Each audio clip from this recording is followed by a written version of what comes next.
Hi friends, this is your pal Scott Garibay, and today we are going to talk about Professor Dungeon Master's fantastic list of the top 20 most popular games of 2025. So he went to Gen Con and he checked out all the events that they were having, and he determined what games had the most events running, right? And he just put them in a list, right? And there was serious work that went into this. I was blown away by this effort. I thought this was absolutely fantastic. I think this is the future of metrics, right? Because he's not a news source, right? But what he did was better than anything you would find in ICV2. It was agenda lists. It was repeatable. It's like a science experiment. It was pretty incredible. Like you could do this again next year, right? Really amazing.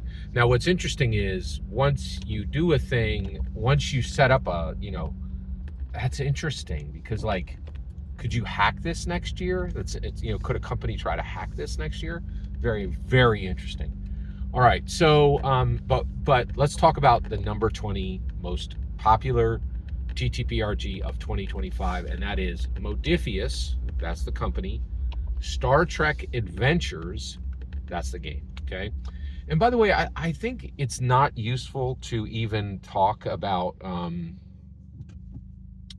I don't think it's useful anymore to even acknowledge um, additions. Like your game's being played. Who cares how many? Like if it's two or one or I don't think that's even useful anymore. So I thought it was very, very interesting.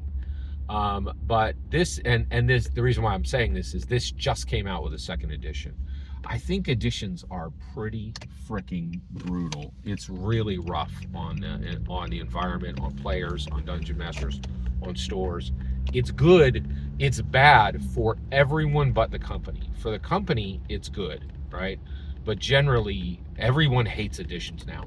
And what's really interesting is Dungeons and Dragons killed them. Like they just did. They're the first ones ever to do brand new TTRPG, brand new core rule books, PHB, DMG, MM, with no edition change. And the 2024 core rulebooks routinely just called that's 5e, right? Nobody cares. Nobody's like, oh, are you using 2014 or 2024? And I think the community was like, well, we're going to need to call it something. And they're like, no, you're not. These are the new books, right? And anybody using those old ones, they're just your cheap friend. Which is pretty astounding. So let's talk about Star Trek, Modiphius, um, Star Trek Adventures by Modiphius. So what is my experience with it? So first of all, you don't have to wonder, you can watch it. I literally have a campaign that I ran, and I did a full recap right here on my channel. So I've run this game. It's excellent. It is absolutely fantastic. It is a very good, one of the things it does is its rules actually communicate the world, right? Every game's like, oh, here's the world, but what's also interesting is not only, so it does so much. The rules actually are completely synchronous and gel well with the Star Trek world, right? That's not easy to do. Many games have no clue how to do it. They did it extremely well here.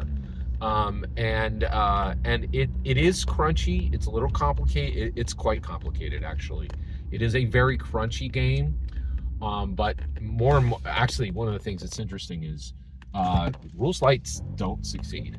There's not a single rules light successful game. Yeah, I was about to say Shadow Dark, but that's completely wrong. It's like 300 page. It's a 300 page book. Please, right? And try to get this. If your game's 100 pages long, it's not rules light. 100 pages or longer, it's not rules light. It's not rules light. Okay, it's not, right? Rules light needs to be 99 pages or less, right? It needs to be like a pamphlet, right? And those games exist and people play them, but they do not commercially succeed. Okay, I think we know that now, right? And we didn't know that before. There was this idea that you could have a rules light game and it would succeed. Now, one thing that happens is there's a lot of counterfeit rules lights game. One of the best, most famous is Shadowrun. Shadowrun Anarchy was supposed to be a rules light system for Shadowrun. It's like 250 pages long. Again, just complete failure. Not even like could you look up definitions in the dictionary and maybe we could start there? This is a fantastic game. The other thing that I really love is Star Trek is such a beloved world, such a powerful world, that it really needed a it needed this. It needed a tabletop role-playing game. I needed a company that was dedicated to it. It's a very powerful intellectual property, and this game actually delivers what's needed for it. I was very, very impressed with Modiphius Star Trek Adventures. I'm very proud of them for making the top 20 list. One thing that's totally worth talking about, how many events did you need to make the top 20? 22 events. That's all they had, just 22 events. That's astounding, right? Like that's all you needed to make this list. Now, I will say this. You need to be a company at scale to do this, right? Like this is not easy to do. Even 22 is, you don't just turn that around on a dime. Like this was challenging. There's no question. This was, so it is a low number. And like, but my point is, if you started now, right, even if you were a small company, right, or even if you were just one person with a, garage band thing, you could do 20, you could do 30 events next year. Maybe. It would take a lot of effort, though. It would take a ton of effort, right? And it might fail abysmally, right? So I'm so impressed with Professor Dungeon Master's list, and I just wanted to talk about number 20 on his list. Every single word you just heard in this video is my humble opinion, nothing more, nothing less. The important part is when I get to hear your humble opinion. When you get in the comments and send your traffic, please consider like and subscribing, and have a fetch millennium.